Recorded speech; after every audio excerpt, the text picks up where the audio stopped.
برائے مہربانی المدثر Islamic gold channel کو سبسکرائب کریں اور بیل آئیکن کو دبائیں تاکہ ہماری آنے والی ویڈیوز پر وقت آپ تک پہنچ سکیں۔ الحمدللہ الذی زین النبیین بحبیبہ المصطفیٰ ومن علی المؤمنین بنبیہ المجتبیٰ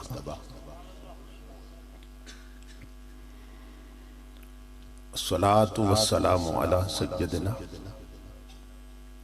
ومولانا محمد خیر البراء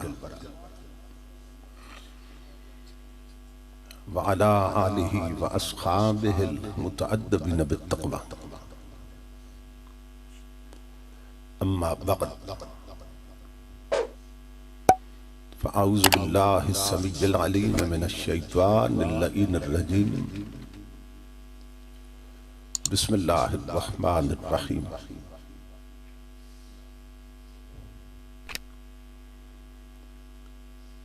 لا اقسم بهذا البلد وانت حل بهذا البلد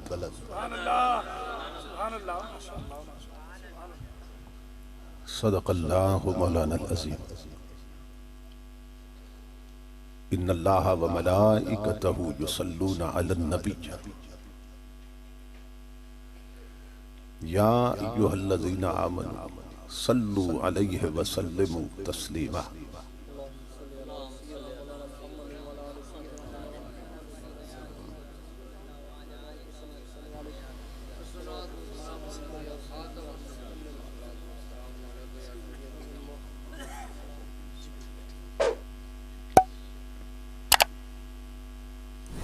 لائق احترام محترم المقام استاذ الحفاظ حضرت مولانا حافظ محمد صدیق صاحب دامت برکاتہ العالیہ،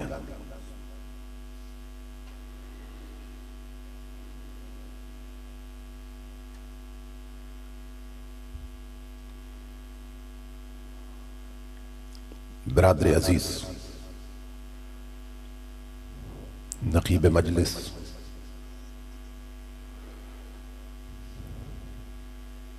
مخلصی فی اللہ، زینت القراء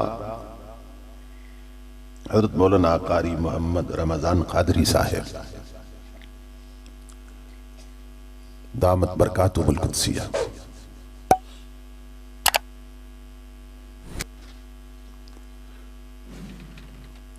برادر عزیز خطیب اسلام حضرت مولانا شیر زمان صاحب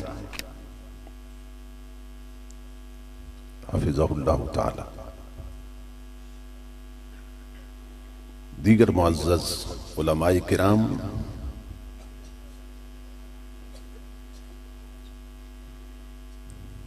اور محترم حاضرین و سامعین، اللہ رب العزت کا لاکھ لاکھ شکر ہے کہ جس نے اپنی توفیق خاص سے آپ کو اور مجھے اپنی پاک بارگاہ میں حاضری کا شرف عطا کیا اور اپنا اور اپنے پاک بندوں کا ذکر پاک سننے اور سنانے کی توفیق عطا فرمائی۔ اس عظیم الشان، عظیم المقاصد اور کثیر البرکات پروگرام کے انعقاد پر میں آپ تمام حضرات کی خدمت میں بالعموم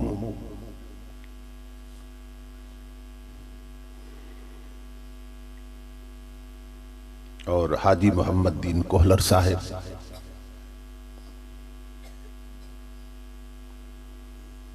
اور ان کے جملہ رفقا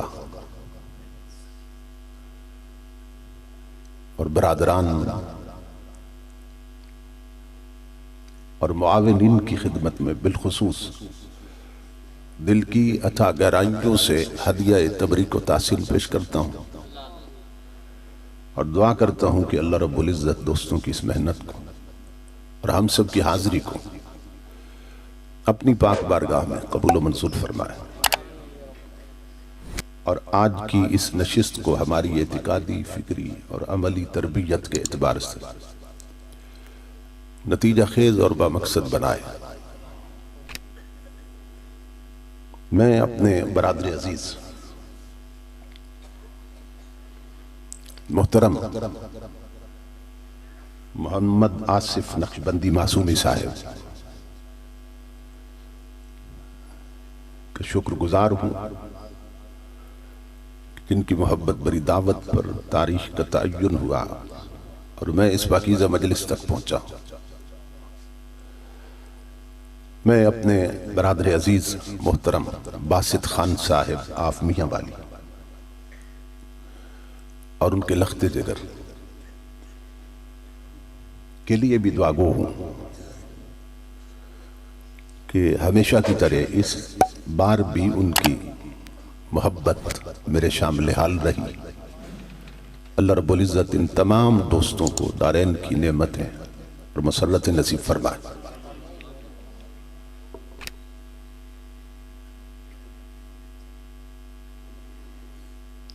برادر محترم جناب حبیب الرحمن صاحب نے اس محبت سے نوازا، اس پر بھی میں دعا گو۔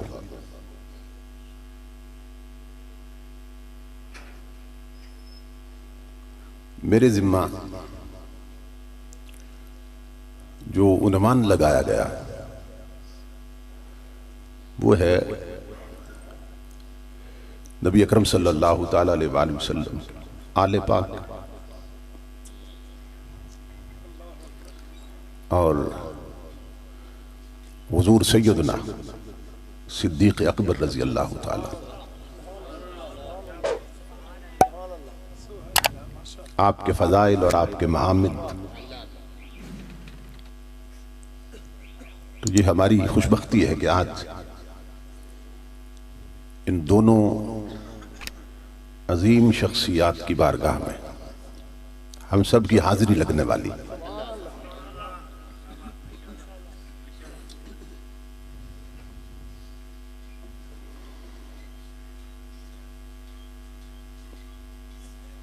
یہ دور بڑے فتنوں کا دور ہے۔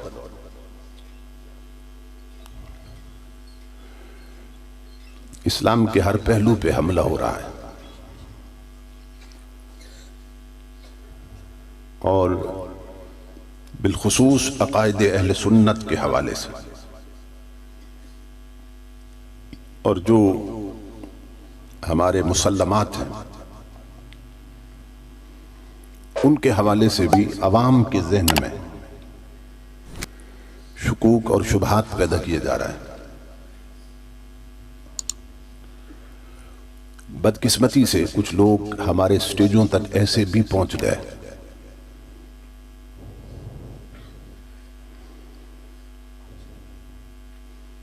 کہ جو خطیب یا امام بننے کی بجائے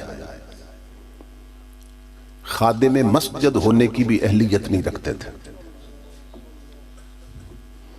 انہوں نے بھانت بھانت کی بولیاں بولنا شروع کر دی،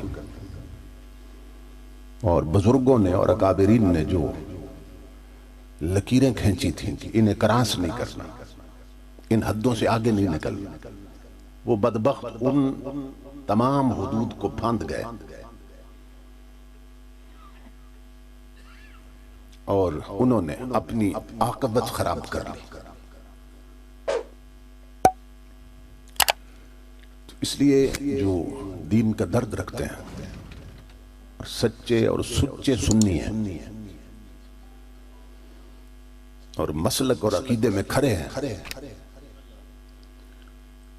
یہ ان کی ذمہ داری ہے کہ اپنے مسلمات کو اچھی طرح سمجھیں اور ایسا سمجھیں کہ پھر آگے سمجھا بھی سکیں۔ چراغ سے چراغ جلے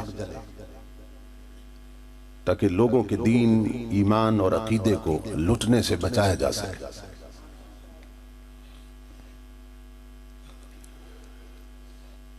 جب ہم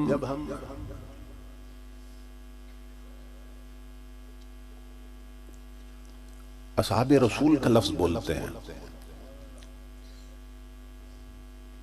اس کے ساتھ ہی پھر اہل رسول کا لفظ بھی بولتے ہیں۔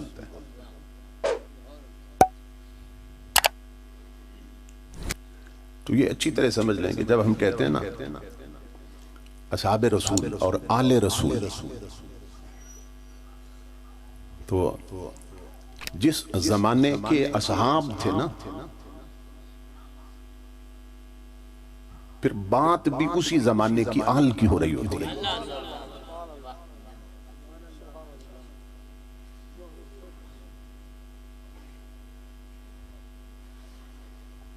یہ نہیں ہے کہ ادھر تو اصحاب کی بات ہو اور ادھر آج کے کسی گھوڑے شاہ کی بات ہو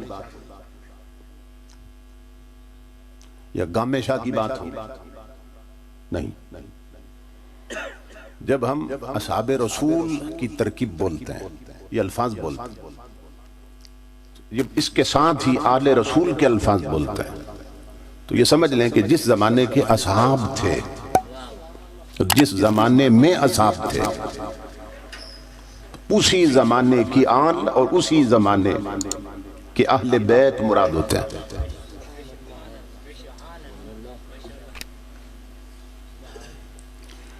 آل اور اصحاب، آل و اصحاب، اصحاب و آل، جو بھی ترکیب بنا لیں۔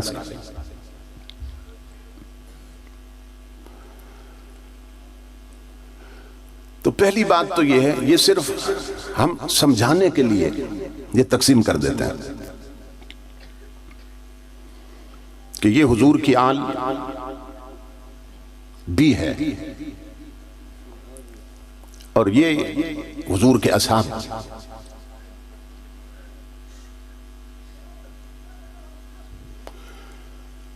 اب مجھے بتائیں آپ کہ نبی اکرم صلی اللہ تعالیٰ علیہ وآلہ وسلم کی جو ظاہری حیات پاک تھی، جس وقت حضور اس دنیاوی زندگی کے ساتھ زمین پر موجود تھے،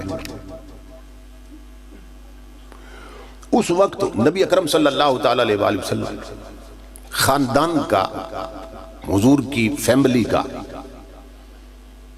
جتنا بھی کوئی قریبی ہو حضور کے، حضور کے خاندان کا، حضور کی برادری کا، حضور کی فیملی کا جتنا بھی کوئی قریبی ہو حضور کے، اگر حضور کا کلمہ نہ پڑھتا تو آل ہو سکتا تھا؟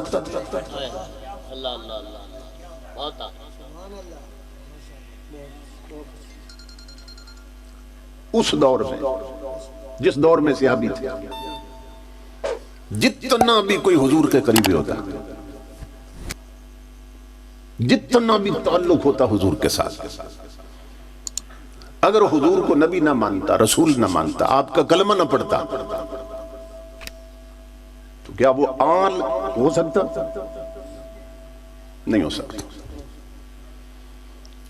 اب اس پر میں مثال دے رہا ہوں، نہیں ہو سکتا۔ حضرت امیر حمزہ رضی اللہ تعالیٰ اور حضرت عباس، یہ دونوں رضی اللہ تعالیٰ، یہ دونوں حضور کے سگے چچا ہیں۔ حضرت امیر حمزہ بھی اور حضرت عباس بھی، یہ حضور کے سگے چچا ہیں، اور ابو لہب بھی حضور کا سگا چچا ہے۔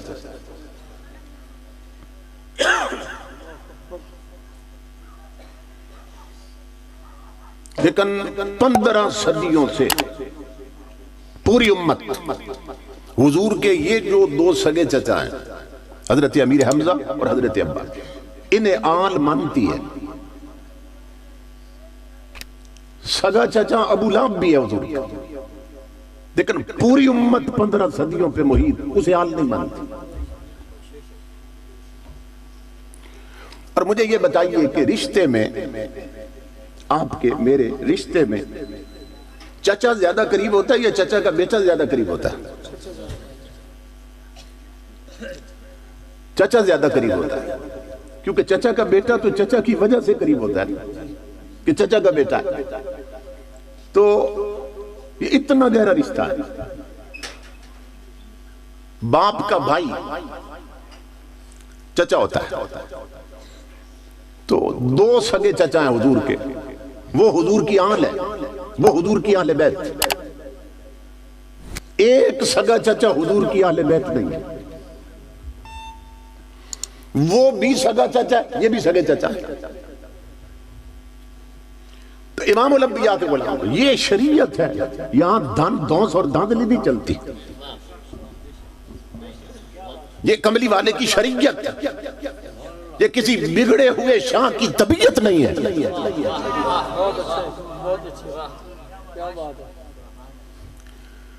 تو بتایا یہ جا رہا ہے، بتایا جا رہا ہے امام الانبیاء کے غلام مقدر خاندان سے نہیں بنتا، مقدر ایمان سے بنتا ہے۔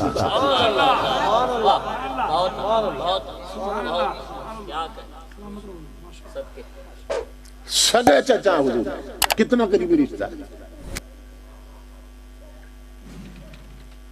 دو آل ہیں اور تیسرا آل نہیں۔ آج نہ کئی شاہ شجرے اٹھائے پھرتے ہیں، عقیدے بگڑ چکے ہیں، بد مذہب ہو چکے ہیں، کتے پال رکھے ہیں، گھوڑے پال رکھے ہیں، لٹ رکھی ہے، وانگ پہن رکھی ہے، بھنگ پیتے ہیں، نماز نہیں پڑھتے اور شجرے اٹھائے پھرتے ہیں۔ دیکھو نا ہم حضور کی آل ہیں، دیکھو نا ہم شاہ ہیں، ہم سید ہیں، اور تو 15ویں صدی میں آیا ہے۔ اگر پیغمبر کا سگا چچا، پیغمبر کے والد کا سگا بھائی، اس کا اگر عقیدہ نبی سے نہ ملے تو وہ بھی آل نہیں ہوتا۔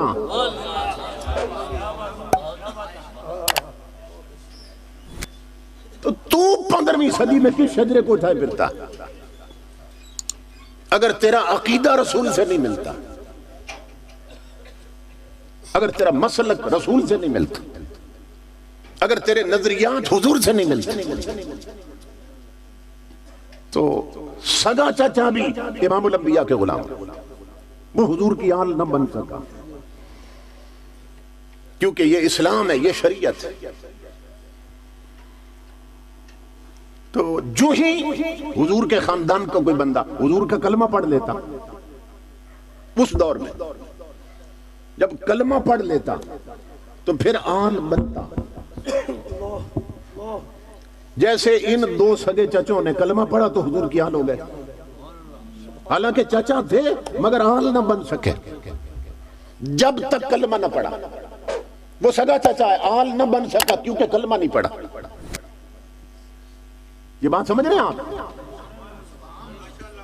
تو امام الانبیاء کے غلاموں، اب میں جو نقطہ سمجھانا چاہتا ہوں، جو ہی کسی نے کلمہ پڑھا آل بنا، کلمے کے بغیر آل نہیں تھا، بے شک سگا چچا تھا۔ تو نتیجہ کیا نکلا؟ نتیجہ یہ نکلا کہ حضور کے دور میں جتنا بھی کوئی قریبی ہو رشتے میں حضور کے، تو جب تک کلمہ پڑھ کے پہلے صحابی رسول نہ بنے آل رسول بن ہی نہیں سکتا ہے۔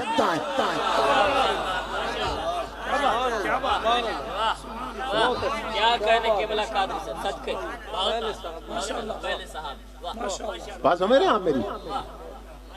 آل اور اصحاب میں نکھیڑے کر رہے ہیں۔ تاجدار کائنات کے ظاہری زمانے میں کوئی جتنا بھی قریبی ہو حضور کے، رشتے میں جتنا بھی نزدیک ہو نبی کو، جب تک کلمہ نہ پڑھے آل بن ہی نہیں سکتا، اور جو ہی کلمہ پڑھا وہ بنا صحابی۔ تو امام الانبیاء کے غلاموں، نتیجہ یہ نکلا کہ اس دور کا کوئی خاندان نبی کا اس وقت تک آل نہیں بن سکا جب تک پہلے صحابی رسول نہیں بنا۔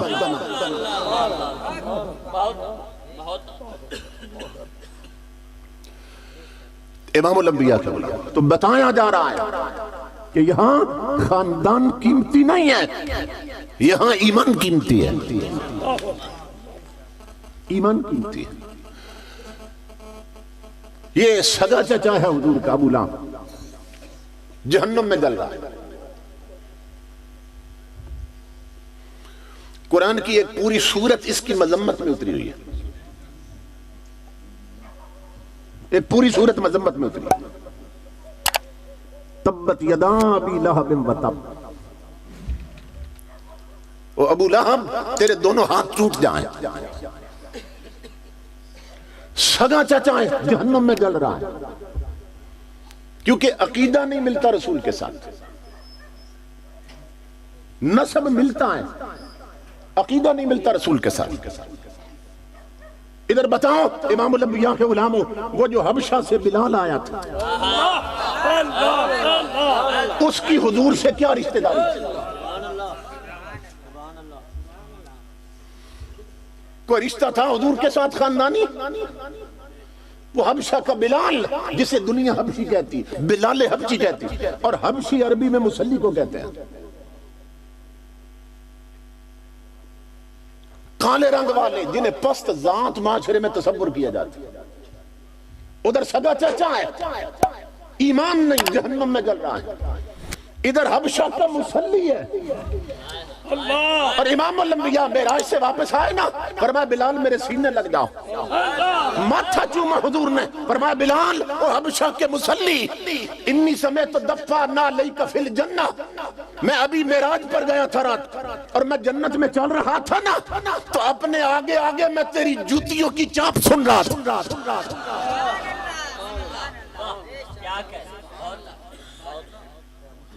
بات سمجھ آئی کوئی نہیں؟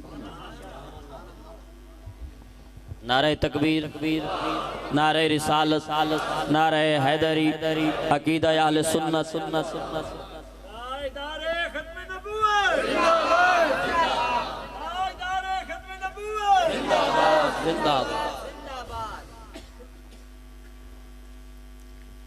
تو پتہ کیا چلا کہ کوئی حیثیت اور کوئی قیمت اگر بنتی ہے نا تو ایمان سے بنتی ہے۔ حضرت بلال کی کیا رشتہ داری حضور، لیکن یہ ہے کہ امام الانبیاء فرماتے ہیں میں جنت میں بھی اپنے آگے آگے تیری جوتیوں کی چاپ سن رہا ہے۔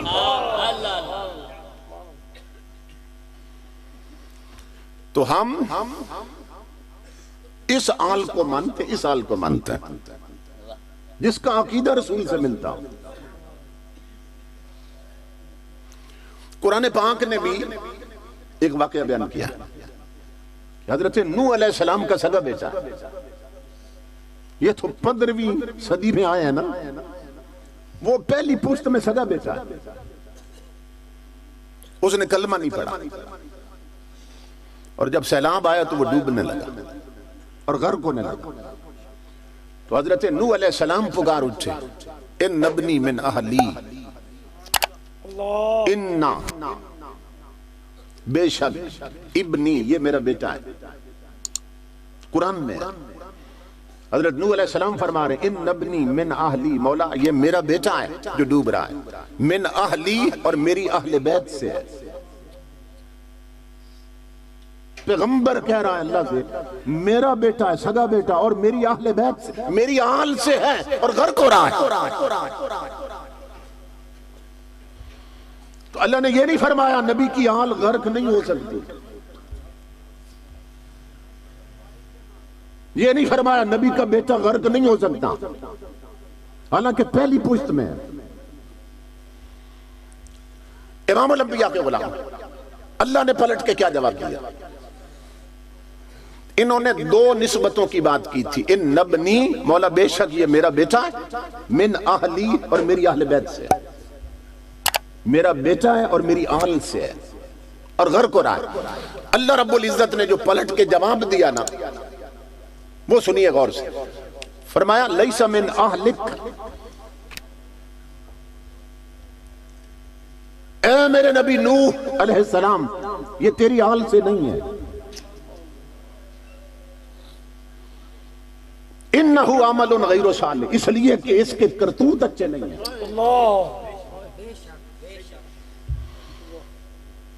تیری آل سے نہیں ہے، کیوں؟ اس کے کرتوت اچھے نہیں ہیں۔ انہوں نے دو چیزیں بیان کی تھی، مولا میرا بیٹا ہے اور میری آل سے ہے۔ اللہ رب العزت نے جب پلٹ کے جواب دیا نا تو یہ نہیں کہا کہ تیرا بیٹا نہیں ہے، انہوں نے کہا تھا میرا بیٹا اور میری آل سے ہے۔ تو اللہ نے جو جواب دیا یہ نہیں کہا تیرا بیٹا نہیں ہے، کیونکہ بیٹا تو ہے، انکار کس کا کیا؟ فرمایا بیٹا ہے، آل سے نہیں ہے۔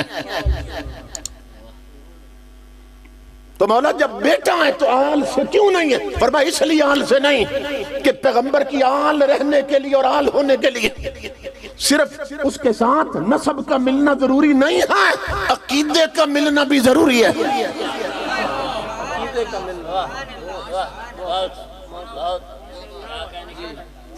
سمجھ رہے؟ یہ باتیں اگر آپ پلے باندھ لینا، امام الانبیاء کے علماء کوئی مائی کا لال آپ کے ذہن میں وسوسہ بھی پیدا نہیں کر سکے۔ تقریر تو میں نے کرنی ہے، سمجھنی تو آپ نے، میں کوشش تو کر رہا ہوں کہ آپ کو سمجھا جاؤں۔ سمجھ رہے؟ اللہ رب العزت نے فرمایا کہ تیری آل سے نہیں ہے، عمل انہ عمل غیر صالح۔ کیوں؟ اس لیے اس کے کرتوت اچھے نہیں ہیں۔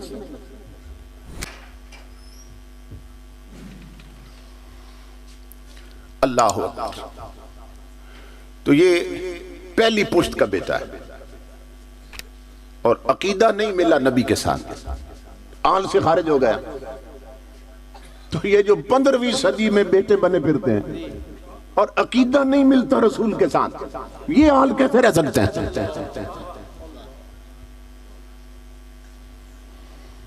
اس لیے اسی شاہ کا ادب کرو جس کا عقیدہ رسول سے ملتا ہے، اسی سید کی تعظیم کرو جس کا عقیدہ رسول سے ملتا ہے۔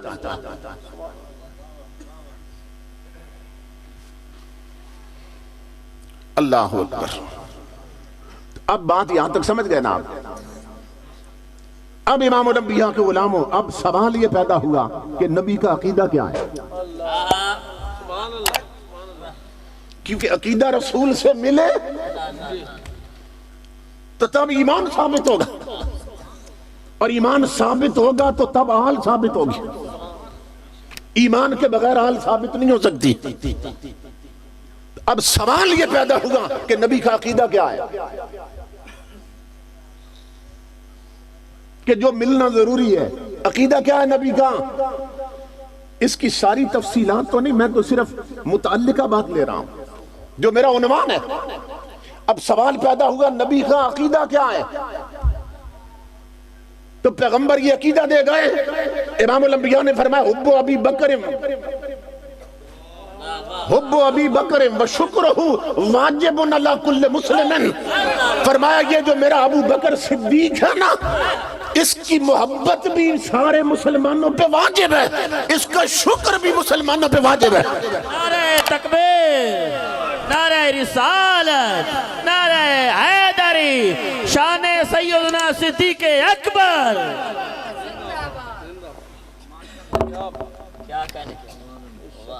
یہ پیغمبر کا عقیدہ، اور ہمیں فرما گئے تاجدار کائنات حب ابی بکر و شکرہ واجب علی کل مسلم۔ یہ جو میرا ابو بکر ہے، یہ جو میرا صدیق ہے، اس کی محبت بھی ہر مومن پر واجب ہے، اور اس کا شکر بھی ہر مومن پہ واجب ہے۔ علی کل مسلم، ہر مسلمان پر حضور نے فرمایا۔ تو پتا چلا جس کے سینے میں ابو بکر کی محبت نہیں وہ مسلمان ہی نہیں، اور جو صدیق اکبر کا شکر گزار نہیں وہ مومن ہی نہیں۔ کیونکہ امام الانبیاء فرما گئے کہ واجب ہے اس کی محبت بھی، اور اس کا شکر بھی ہر میرے امتی پر، ہر مسلمان اور مومن پر۔ یہ حضور کا عقیدہ ہے۔ امام الانبیاء کا عقیدہ کیا ہے؟ اصحابی کلہم عدول۔ فرمایا میرے کسی صحابی پر بھی منہ نہ کھولنا، ان میں ظالم کوئی بھی نہیں، سب عدل والے۔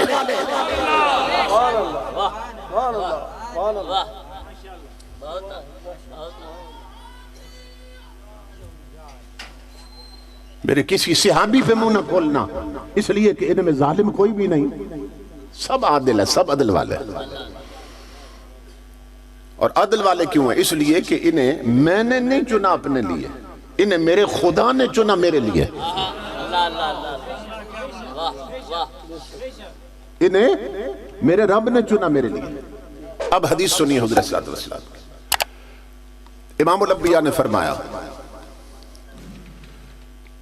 ان اللہ اختارنی اور واختار لی اصحابی، پوری کائنات میں سے حضور فرماتے ہیں اللہ نے اپنے لیے مجھے چنا، اپنا حبیب بنانے کے لیے پوری کائنات میں سے اللہ نے مجھے چنا، اور پھر جو باقی کائنات بچ گئی تھی نا اس میں سے حضور فرماتے ہیں اس باقی بچی ہوئی کائنات میں سے اللہ رب العزت نے میرے لیے میرے صحابی چنے۔ یہ یاد رکھیے کہ دو قسم کی ذوات قدسیات ہیں، دو خوش نصیب طبقات ہیں کہ جن کا چناؤ بندے نہیں کرتے، اللہ کرتا ہے۔ جنہیں بندے نہیں چنتے، جنہیں خدا چنتا ہے۔ دو قسم کے لوگ، نمبر ایک نبوت کے لیے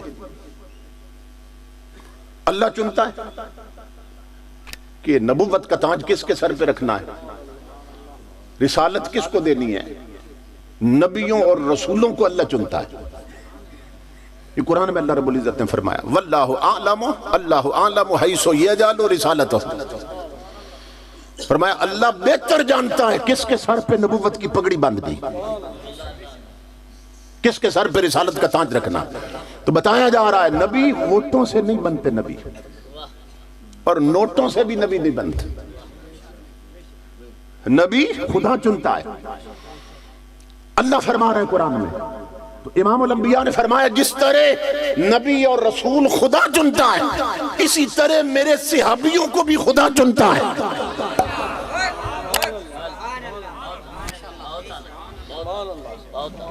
فرمایا میرے صحابیوں کو میرے خدا نے چنا۔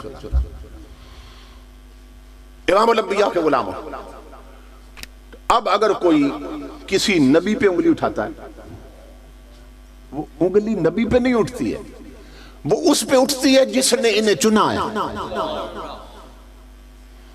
اور اسی طرح کوئی بدبخت اگر انگلی کسی صحابی پہ اٹھاتا ہے تو وہ انگلی صحابیوں پہ نہیں اٹھتی، وہ خدا پہ اٹھتی ہے کہ جس نے انہیں چنا ہے۔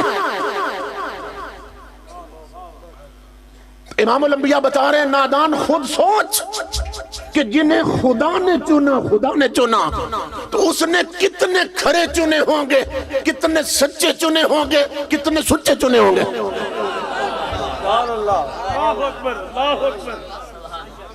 جنہیں خدا نے چنا میرے تو اس نے کتنے کھرے چنے ہوں گے، اور کتنے سچے اور کتنے سچے چنے ہوں گے۔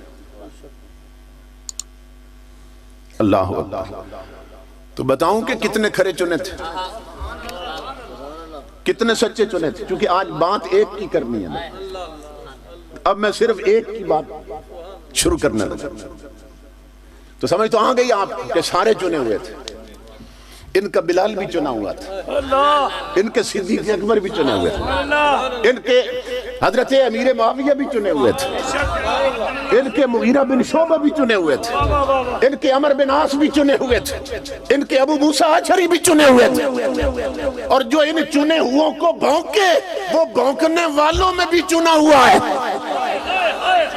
اللہ اکبر، اللہ اکبر، اللہ اکبر۔ سمجھ رہے ہیں؟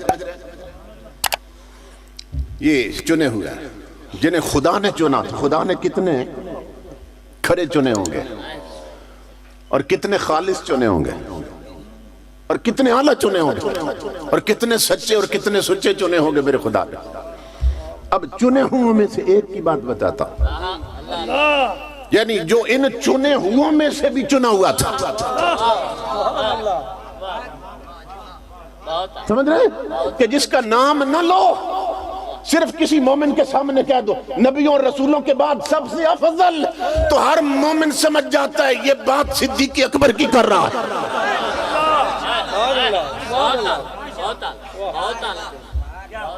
سمجھ رہے؟ صرف اتنا کہہ دو افضل الناس بعد الانبیاء والمرسلین، تو ہر حلالی سمجھ جاتا ہے یہ بات صدیق اکبر کی کر رہا ہے۔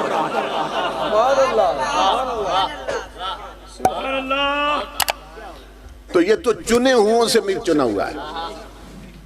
کتنا کھرا تھا، اتنا کھرا تھا امام الانبیاء کے غلام.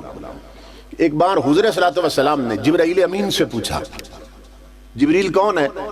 یہ صرف فرشتہ نہیں، فرشتوں کا سردار ہے جبریل، ہیڈ آف ملائکہ،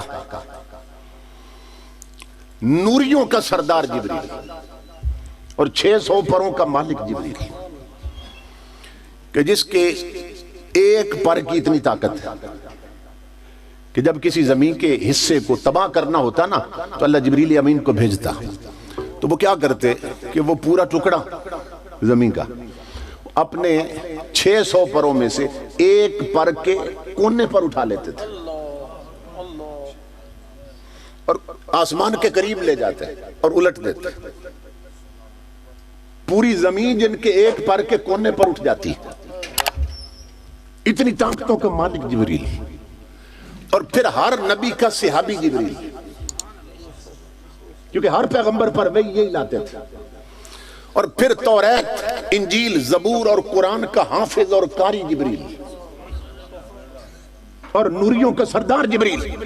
تو امام الانبیاء نے پوچھ لیا، جبریل تو ہے نوری اور نوریوں کا سردار ہے، اگر اللہ رب العزت تجھے بشر بنانا چاہے تو بتا تو کون سا بشر بننا پسند کرے گا؟ اللہ اکبر، نعرہ رسالت، نعرہ رسالت. آقا فرما رہے ہیں جبریل تو نوریوں کا سردار ہے، اللہ تجھے بشر بنانا چاہے بتا کون سا بشر بننا پسند کرو گا؟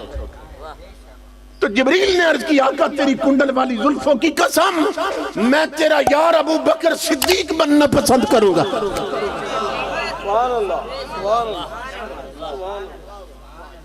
کیونکہ میں دیکھتا رہتا ہوں کہ جس مجلس میں ابو بکر بیٹھے ہوں نگاہ مصطفیٰ چہرہ صدیق سے ہٹتی نہیں ہے. اور صدیق اکبر اتنا کھڑا ہے اور اتنا اونچا ہے کہ جبریل کی بھی طلب ہے اگر میں انسان بنوں تو صدیق اکبر جیسا بنوں، جس کی عظمتوں کو جبریل مانتا ہے. کوئی زمین پہ پھرنے والا ذلیل نہ مانے تو کیا فرق پڑتا ہے؟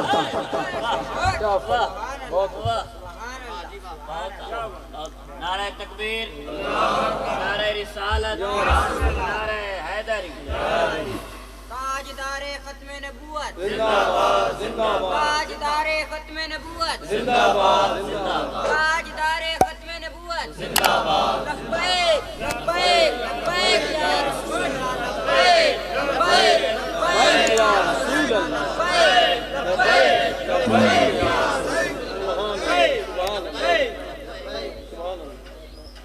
تو یہ حادثاتی طور پر ساتھ نہیں مل گئے تھے جیسے بعد بدبختوں اور جہنمیوں نے لکھ دیا. یہ تو اللہ رب العزت نے ازل میں چن لیے تھے محبوب کی سنگت کے لیے. انہیں تو چنا ہوا تھا یار کی سنگت کے لیے. امام الانبیاء کے غلام حضور صلی اللہ علیہ وسلم کے ایک صحابی ہیں حضرت جبیر بن مطعم. یہ بیان کرتے ہیں، حضور کے صحابی بیان کرنا ہے. یہ تاجر تھے، تجارت کرتے تھے اور بزنس ٹور میں تجارتی سفر یہ ملک شام اور یمن دور دور جایا کرتے ہیں.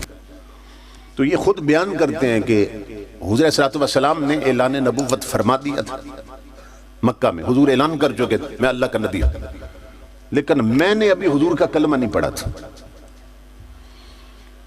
تو میں جس ملک میں جا رہا تھا نا تجارت کے لیے، تو چونکہ عام خبر پہنچ چکی تھی کہ مکہ میں ایک ہستی ہیں جنہوں نے نبی ہونے کا اعلان کیا، تو وہ لوگ میرا انتظار کر رہے تھے. چونکہ ہر سال میں جاتا تھا، وہ جانتے تھے وہ مکے سے آتا ہے اور مکے میں ہی وہ ہستی ہے جس نے اعلان نبوت کیا. تو وہ میرے انتظار میں تھے کہ وہ آئے گا تو پوچھیں گے وہ کون ہیں، کس قبیلے سے ہیں، وہ کیسے ہیں، ساری ڈیٹیلز اور تفصیلات پوچھیں. تو میں جب وہاں پہنچا تو میں حیران ہوا کہ وہ جیسے میرے ہی انتظار کر رہے تھے. ان سب نے مجھے گھیرے میں لے لیا اور مجھے پوچھنے لگے، کہنے لگے ہم تیرا ہی انتظار کر رہے تھے اور ہمیں خبر پہنچی ہے کہ مکہ میں کوئی ہستی اٹھی ہے جس نے نبی ہونے کا اعلان کیا. تو آیا مکے سے، تو مکے کا رہنے والا، تو بتا کہ کبھی اس ہستی کو دیکھا ہے تو نے؟ تو میں کہنے لگا، میں نے انہیں کہا کہ تم کیوں پوچھ رہے ہو؟ انہوں نے کہا تم سے تصدیق کرانی.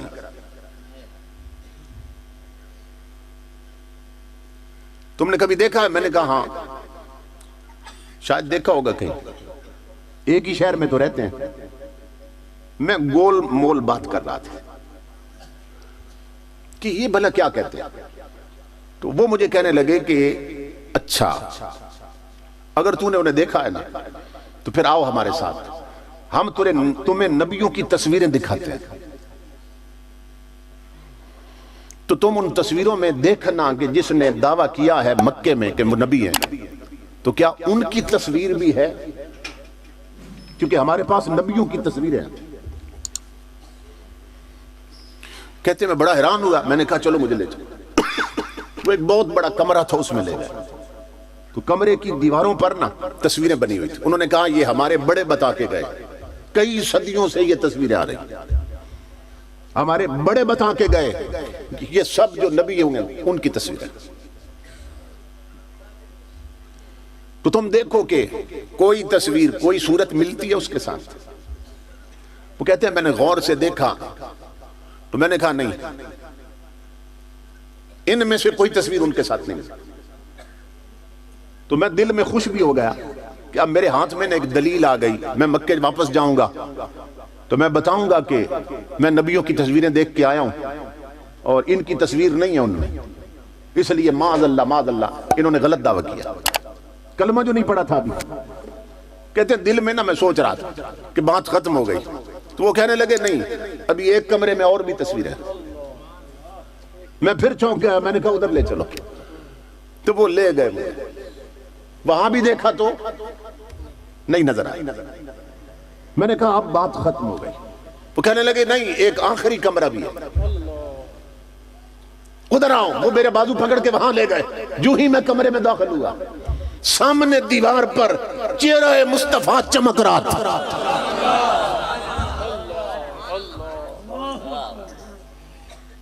میں نے سب تصویریں دیکھی. جب حضور کی تصویر پر نظر ٹھہر گئی، انہوں نے کہا یہ کیا دیکھ رہا ہے؟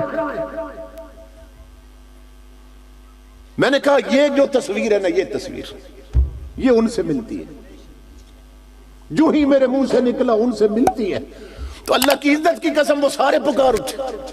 وہ کہنے لگے ہمیں بھی ہمارے بڑے یہی بتا کے گئے کہ یہ جو ہستی ہے اسی کے سر پہ ختم نبوت کا تاج رکھا جائے گا.